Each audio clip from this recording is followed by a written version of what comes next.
નમસ્કાર મિત્રો, જોબ સરકારી યુટ્યુબ ચેનલમાં તમારું હાર્દિક સ્વાગત છે। તો મિત્રો, આજે આપણે ફરી એક નવી ભરતી જાહેરાતની માહિતી આ વિડીયોમાં જોવાના છે। જે ઉમેદવારો વ્યાખ્યાતા તરીકે નોકરી કરવા ઈચ્છા ધરાવે છે તેવા મિત્રો માટે એક આ સુવર્ણ તક છે।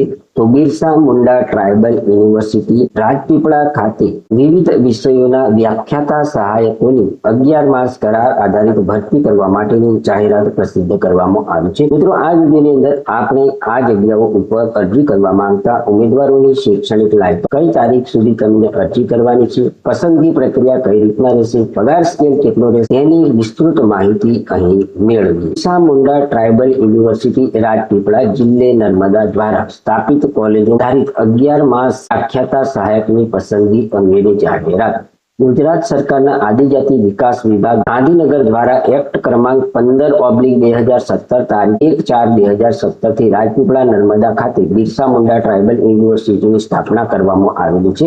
બિરસા મુંડા ટ્રાયબલ યુનિવર્સિટીના ઠરાવથી રાજપીપળા જિલ્લા નર્મદા ખાતે જૂન 2018 થી 3 કોલેજ શરૂ થઈ છે। જૂન 2026 થી અન્ય વિવિધ શાખાઓમાં સ્નાતક અનુસ્નાતક કક્ષાની વિદ્યા શાખાઓ શરૂ થઈ છે। ગુજરાત સરકાર શિક્ષણ વિભાગ અને કમિશનર શ્રી ઉચ્ચ શિક્ષણ ગાંધીનગરની કરાર આધારિત વ્યાખ્યાતા સહાયકની પેટર્ન થી વિવિધ શૈક્ષણિક સંવર્ગની જગ્યાઓ 11 માસ કરાર આધારિત વ્યાખ્યાતા સહાયક નામાધીનથી ભરવાનું ઠરાવવામાં આવેલું છે। મિત્રો, આ જગ્યામાં અરજી કરવા માટેની શૈક્ષણિક અને વ્યવસાયિક લાયકાતની માહિતી મેળવીએ તો યુનિવર્સિટી ગ્રાન્ટ કમિશન રેગ્યુલેશન 2018 તારીખ 18/7/2018 અનુસાર ઉમેદવાર જે તે વિદ્યા શાખામાં સંબંધિત વિષયમાં લાયકાત ધરાવતા હોવા જોઈએ।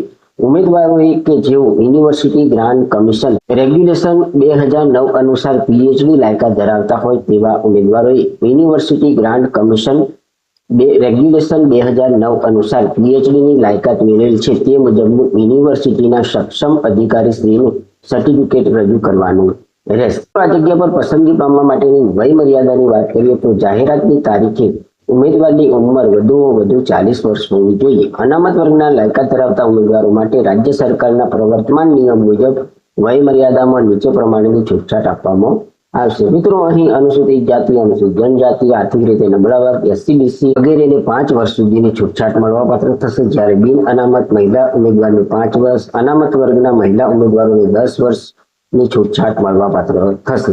મિત્રો, અહીં સરકારના નિયમ પ્રમાણે દરેક કેટેગરીના ઉમેદવારોને વય મર્યાદામાં છૂટછાટ મળવાપાત્ર થશે। આ જગ્યામાં પસંદગી પામવા માટેની મેરિટ ગણતરી કઈ રીતના કરવામાં આવશે તે જોઈએ તો યુજીસી રેગ્યુલેશન 2018 તારીખ 18/7/2018 ના ઠરાવ અનુસાર 11 માસ કરાર આધારિત વ્યાખ્યાતા સહાયક માટે શૈક્ષણિક લાયકાતની ગણતરી નીચેના ધોરણે કરવાની રહેશે। મિત્રો, હવે અહીં તમને સ્નાતક કક્ષાએ મેળવેલા ટકાવારીના હિસાબે અહીં તમને ગુણ આપવામાં આવશે। તે જ પ્રમાણે અહીં અનુસ્નાતક કક્ષાએ મેળવેલા ગુણના આધારે અહીં તમને 100 ગુણમાંથી ગુણની ગણતરી કરવામાં આવશે।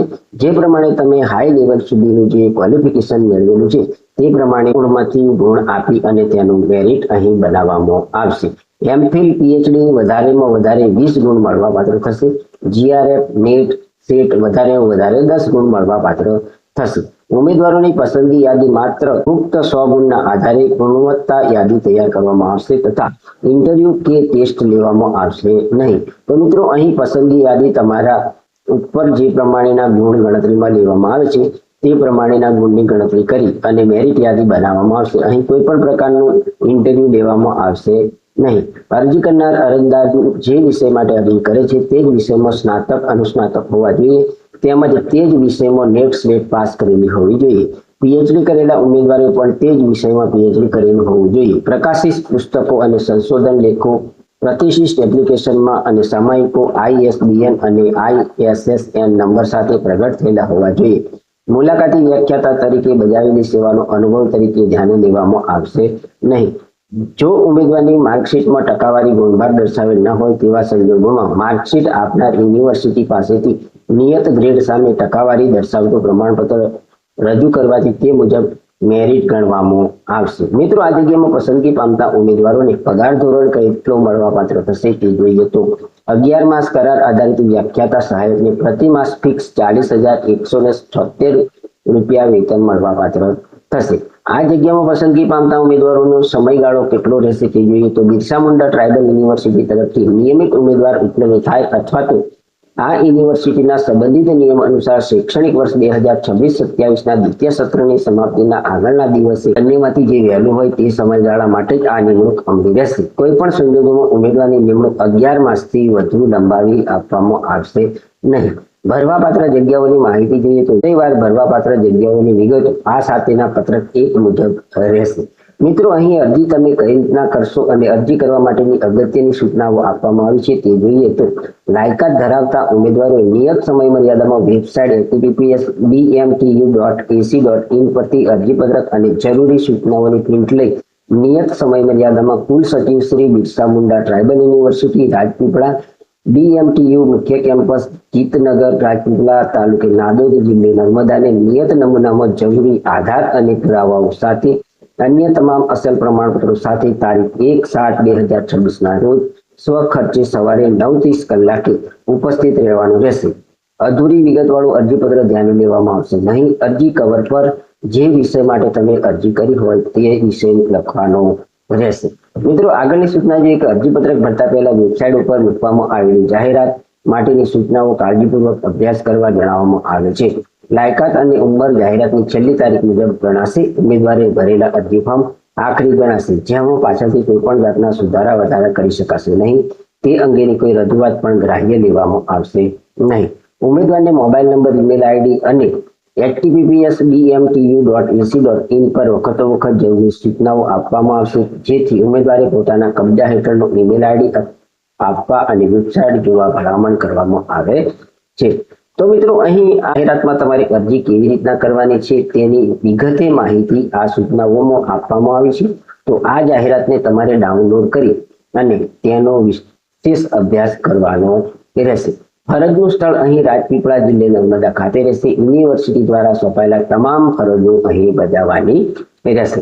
તો મિત્રો, મેં આગળ જણાવ્યું તે પ્રમાણે તમારે આ જાહેરાત યુનિવર્સિટીની વેબસાઇટ પર જઈ ડાઉનલોડ કરી અને તેનો અભ્યાસ કરી પછી અહીં અરજી કરવાની રહેશે। જગ્યામાં અરજી કરવા માટે તમને આ જાહેરાતની સાથે જ અહીં તમને અરજી ફોર્મ પણ આપવામાં આવેલું છે, જેથી તમારે આ જાહેરાતની પ્રિન્ટ કાઢી લેવાની રહેશે। તેની સાથે સાથે આ અરજી ફોર્મની પણ તમારે પ્રિન્ટ કાઢવાની રહેશે અને આ અરજી ફોર્મ તમારી જાતે તમારે ફિલઅપ કરી અને આપવામાં આવેલી તારીખે જમા કરાવી દેવાનું રહેશે। મિત્રો, આ હતી બિરસા મુંડા ટ્રાઇબલ યુનિવર્સિટી રાજપીપળા ખાતે વિવિધ વિષયોના વ્યાખ્યાતા સહાયકની ભરતી કરવા માટેની જાહેરાતની માહિતી આપતો વિડીયો। અહીં આપવામાં આવેલી જાહેરાતમાં અરજી કરવા માટેની વિસ્તૃત માહિતી આપણે અહીં જોઈ। જો તમે અહીં આપવામાં આવેલા વિષયોના અનુસંધાને શૈક્ષણિક લાયકાત વગેરે ધરાવતા હોય તો આપવામાં આવેલી તારીખે તમારે અરજી ફોર્મ જમા કરાવવાનું રહેશે। જો તમને આ જાહેરાતની માહિતી આપતો વિડીયો પસંદ આવ્યો હોય તો અમારી યુટ્યુબ ચેનલ જોબ સરકારીને જરૂરથી સબસ્ક્રાઇબ કરો, વિડીયોને લાઇક કરો અને તમારા મિત્રોને પણ આ વિડીયો શેર કરો। ધન્યવાદ, આભાર।